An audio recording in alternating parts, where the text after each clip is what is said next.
तो ईसा मसीह मतलब ईसाइयों के हिसाब से इसलिए आए क्योंकि वो थे पूरी तरह से पवित्र आत्मा। और यदि इतना पवित्र व्यक्ति अपनी बलि देगा तो उसकी बलि से जितने भी लोग वहां पर हैं समाज में, उनके पाप माफ हो जाएंगे, पाप का प्रायश्चित हो जाएगा और उन सबको मुक्ति मिल जाएगी और वो सब वापस स्वर्ग लौट सकेंगे। जय मसीह की साथियों, परमेश्वर का अनुग्रह एवं दया आप तमाम वीडियो देखने वालों पर होती रहे, यीशु मसीह के नाम में आमीन। दोस्तों, जैसा कि आपने वीडियो क्लिप में देखा, जो शख्स आप देख रहे हैं ये शिक्षा की दुनिया के बड़ी ही मायनाज हस्ती, बड़ी उच्च शख्सियत जनाब डॉक्टर विकास दिव्य कीर्ति हैं। पूरे भारत में इनके चर्चे हैं। भारत के सबसे प्रसिद्ध और बेहतरीन शिक्षकों में से एक हैं। आपने भी कभी ना कभी कहीं ना कहीं इनके वीडियो को देखा ही होगा। दोस्तों, ये अपने स्टूडेंट्स को इज़राइल और फ़िलिस्तीन विवाद क्यों है, इसके पीछे की क्या वजह है, इस टॉपिक पे ये अपने स्टूडेंट को पढ़ा रहे थे, जो कि इनके सिलेबस का ही हिस्सा है। ये पूरा वीडियो लगभग 4.25 घंटे का है, लेकिन उसमें से एक छोटी सी क्लिप जो कि आपकी स्क्रीन पे आएगी, आप उसे सुनिए। उसके बाद हम अपने विषय की ओर बढ़ते हैं। ईसा मसीह की कुर्बानी के पीछे ईसाई लोग ये मानते हैं कि ईसा मसीह तो ईश्वर के पुत्र थे। यदि ईश्वर के पुत्र चाहते कि उनको सलीब पे न टांगा जाए तो कोई कैसे इतनी हिम्मत कर सकता था। लेकिन वो आए ही इसलिए थे कि वो अपनी बलि दें, वो अपनी कुर्बानी दें। क्यों? क्योंकि ये जो आदम के पुत्र पुत्रियां हैं, यानी मनुष्य हैं सारे, ध्यान रखना, यहूदी और ईसाई लोग मानते हैं कि शुरू में मनुष्य स्वर्ग में था।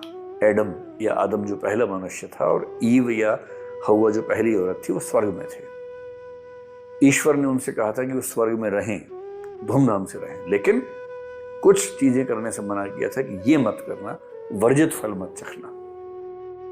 और ऐसा हुआ कि उन लोगों ने वर्जित फल को चख लिया। और ईसाइयत में, जेनेसिस में तो ये भी लिखा है बाइबल में कि जो वर्जित फल था उसको चखने के लिए ईव यानी पहली औरत ने प्रेरित किया और उसको एडम ने चख लिया।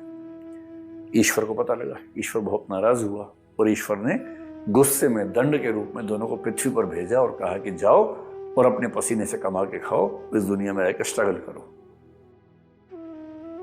अब यहूदी और ईसाइयत के हिसाब से मनुष्य का टारगेट क्या है? वापस जन्नत में जाना है, स्वर्ग में जाना है, हेवन में जाना है, garden of Eden. Eden garden का मतलब स्वर्ग का उद्यान, वहां जाना है। वो कैसे होगा? प्रायश्चित करके होगा। प्रायश्चित कर रहे हैं, प्रार्थना कर रहे हैं, लेकिन उससे नहीं हो रहा तो बलि दे के होगा, मासूम जानवर की बलि दे के होगा, उससे भी नहीं हो रहा। तो ईसा मसीह मतलब ईसाइयों के हिसाब से इसलिए आए क्योंकि वो थे पूरी तरह से पवित्र आत्मा। और यदि इतना पवित्र व्यक्ति अपनी बलि देगा तो उसकी बलि से जितने भी लोग वहां पर हैं समाज में, उनके पाप माफ हो जाएंगे, पाप का प्रायश्चित हो जाएगा और उन सबको मुक्ति मिल जाएगी और वो सब वापस स्वर्ग लौट सकेंगे। इसको बोलते हैं अटोनमेंट। लेकिन ईसा मसीह की कुर्बानी के बाद भी अटोनमेंट पूरा नहीं हो सका और इसीलिए मनुष्य आज भी इस पृथ्वी पर है। इसलिए कुछ लोग मानते हैं कि ईसा मसीह फिर से इसलिए आएंगे ताकि इस बार वो आके फिर से अपनी कुर्बानी देंगे तो उससे अटोनमेंट की प्रक्रिया पूरी होगी, जिससे पूरी मानव जाति, विशेष रूप से ईसाई धर्म को मानने वाली जो मानव जाति है, उसके पाप खत्म होंगे, पुनरुद्धार होगा और वो वापस स्वर्ग में अपने मूल निवास में जाने में समर्थ हो सकेगी। जैसा कि आपने वीडियो में देखा कि दिव्य कीर्ति साहब कह रहे हैं, या उनके बोलने का जो मतलब है वो यही है कि जो कुर्बानी, जो बलिदान यीशु मसीह ने क्रूस पर दिया, वे अधूरा रह गया है। और जब यीशु मसीह वापस आएंगे तो फिर से वो बलिदान देंगे ताकि अटोनमेंट या प्रायश्चित की जो प्रक्रिया है वो पूरी हो सके। लेकिन मैं आपको ये बताना चाहूँगा, ये बात पूरी तरह से झूठ है, ये सत्य नहीं है।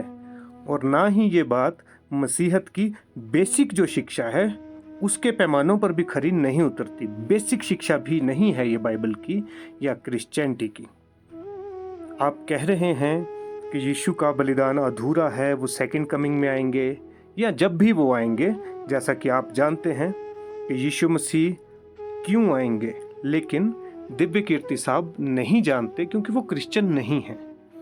इसलिए यूहन्ना की किताब अध्याय 19 और उसका 30 वचन क्या कहता है? जब यीशु मसीह क्रूस पे लटके थे, वो अपनी मृत्यु के करीब थे, वो बलिदान दे चुके थे, और जब उन्हें सिरका पीने को दिया गया तो यीशु मसीह ने क्या कहा था कि पूरा हुआ। आखिरी शब्द यही थे यीशु मसीह के कि पूरा हुआ। क्या पूरा हुआ? वो बलिदान जो यीशु मसीह देने आए थे, अर्थात जिस कारण से यीशु मसीह का जन्म हुआ था, वो काम यीशु मसीह ने पूरा कर दिया है। वो भविष्यवाणियाँ जो उनके बलिदान से संबंधित थी, उनके मनुष्य के जीवन से संबंधित थी, वो पूरी हुई। यीशु मसीह जो काम करने आए थे, या जिस काम के लिए परमेश्वर ने उन्हें ये देह दी थी, जो बलिदान उन्होंने देना था, वो बलिदान यीशु मसीह ने दिया और पूरे सिस्टमैटिक ढंग से दिया और अपने कार्य को उन्होंने पूरा किया। वो कुर्बानी दी ताकि मनुष्य जाति के लिए वो दरवाजा खुल सके, वो मोक्ष का दरवाजा, अनंत जीवन का दरवाजा, स्वर्ग का दरवाजा। तो यीशु मसीह का कोई काम अधूरा नहीं रहा, कोई कुर्बानी अधूरी नहीं रही।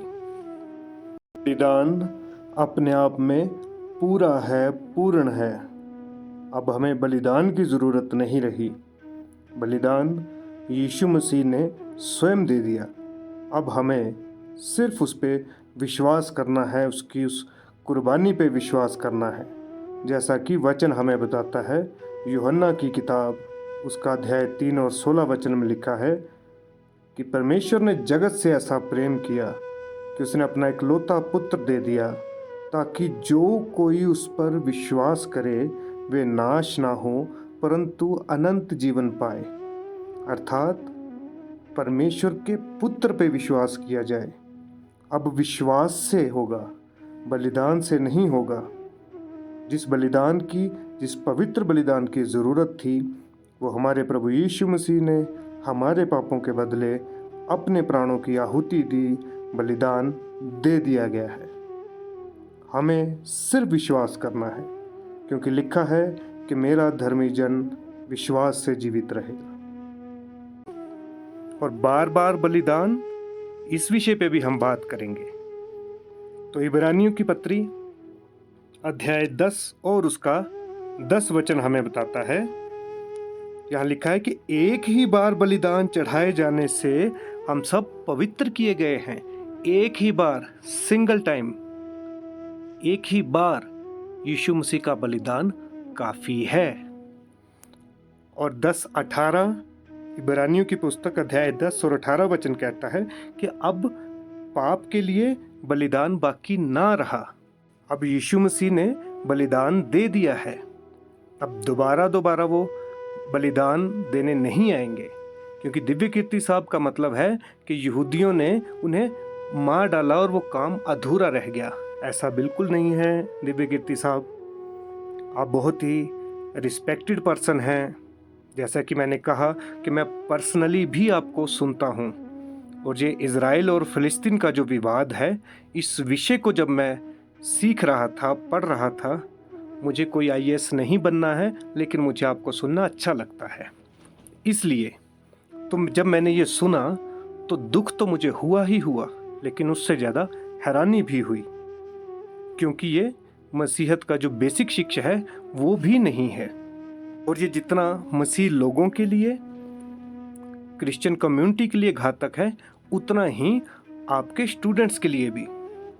अगर ये सिलेबस का टॉपिक है IAS के सिलेबस का, और आप फॉर एग्जांपल सोचिए, अगर ये क्वेश्चन आ जाता है कि यीशु मसीह, जीसस क्राइस्ट दोबारा इस पृथ्वी पर या बादलों पर या उनके द्वितीय आगमन में जब आएंगे तो उनका उद्देश्य क्या है, तो आपको सुनने वाले, आपको मानने वाले, आपके स्टूडेंट इस वीडियो के आधार पे तो यही जवाब देंगे कि जब यीशु मसीह दोबारा आएंगे, जो बलिदान अधूरा रह गया है वो उसको पूरा करने आएंगे। तो उनका जवाब तो वैसे ही गलत हो जाएगा।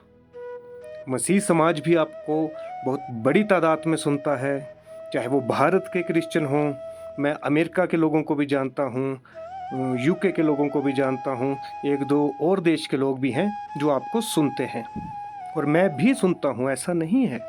बहुत अच्छी आप टीचिंग देते हैं, लेकिन मेरी आपसे गुजारिश है, अगर मेरी आवाज़ कभी आप तक पहुँचे तो आप इस वीडियो के रिप्लाई में पूरी जांच के बाद बाइबल से या किसी जो कि बाइबल के जो टीचर हैं या पास्टर्स हैं या यूट्यूब से देख के आप इस बात की भली भांति पहले जांच कर लें कि यीशु मसीह क्यों आएंगे। हो सके तो हमें रिप्लाई भी करें, क्योंकि आप बहुत ही बुद्धिमान टीचर हैं। जब आप किसी धर्म विशेष की बात करें, किसी धर्म को समझाने की कोशिश करें या उससे विवादित पहलुओं को समझाने की कोशिश करें, तो उसको धर्म के चश्मे से एक बार जरूर देख लें कि वो एक्चुअली धर्म कहता क्या है, उसका बेस क्या है। तो बाइबल का बेस सिंपल सा है कि मनुष्य पापी है और वो परमेश्वर से दूर हो चुका है, और मनुष्य स्वयं का उद्धार नहीं कर सकता। उसके लिए एक बलिदान की जरूरत है जो कि पवित्र बलिदान हो, और इस पृथ्वी पे कोई पवित्र है ही नहीं। मनुष्य में से, जानवरों में से, पशुओं में से, रेंगने वालों में से, पानी में रहने वाले जीव जंतुओं में से कोई पवित्र नहीं है। इसलिए परमेश्वर को अपने इकलौते पुत्र को भेजना पड़ा, और वो बलिदान एक ही बार पूरा हुआ है, जैसा कि हमने वचन से आपको बताया।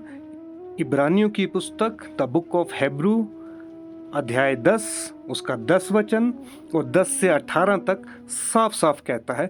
ऐसे और भी बहुत सारे वचन हैं कि यीशु मसीह का उद्देश्य क्या था और वो उद्देश्य पूरा हुआ कि नहीं हुआ। क्योंकि आपकी आवाज़ में दिव्य कीर्ति साहब बहुत वजन है, आप अपने आप में ही एक पैमाना है। बहुत सारे लोग इसी बात को क्लेम करते हैं कि हमने दिव्य कीर्ति साहब का वीडियो देखा, दिव्य कीर्ति साहब ये कह रहे थे। मतलब आपके मुख से निकला हुआ शब्द पत्थर पे लकीर हो सकता है। ये मसीहत के लिए आपकी जो शिक्षा है ये खतरनाक है दिव्य कीर्ति साहब। इससे लोग मिसलीड हो रहे हैं, गलत इन्फॉर्मेशन उन तक जा रही है। खास करके वो लोग जो नए नए मसीह में हैं या जो नॉन क्रिश्चियंस हैं, वो इसी बात को पक्का मान लेंगे कि यीशु मसीह का काम अधूरा रह गया है और दोबारा पूरा करने आएंगे। ये सत्य नहीं है।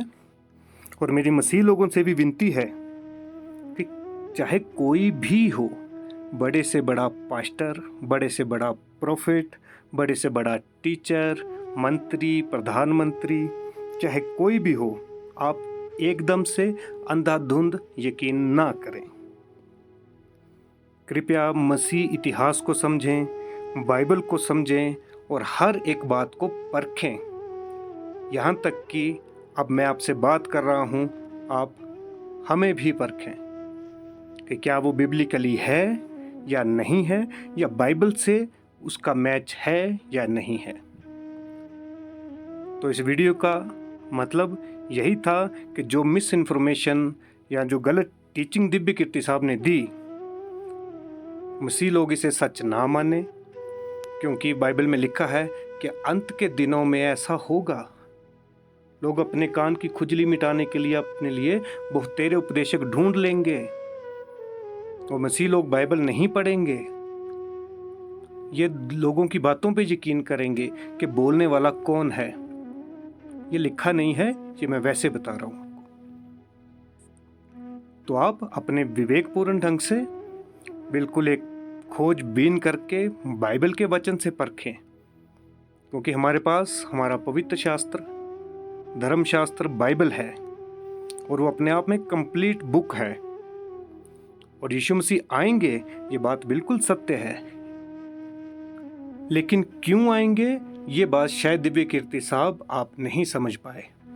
तो कृपया करके इन तमाम बिंदुओं पे आप गौर फरमाएं, जांचें, परखें, और अगर हमारी आवाज़ आप तक पहुंचे कभी तो इसका रिप्लाई जरूर दें। और तमाम वीडियो देखने वालों का भी शुक्रिया। परमेश्वर आप तमाम वीडियो देखने वालों पे अपना अनुग्रह बनाए रखे, यीशु के नाम में आमीन।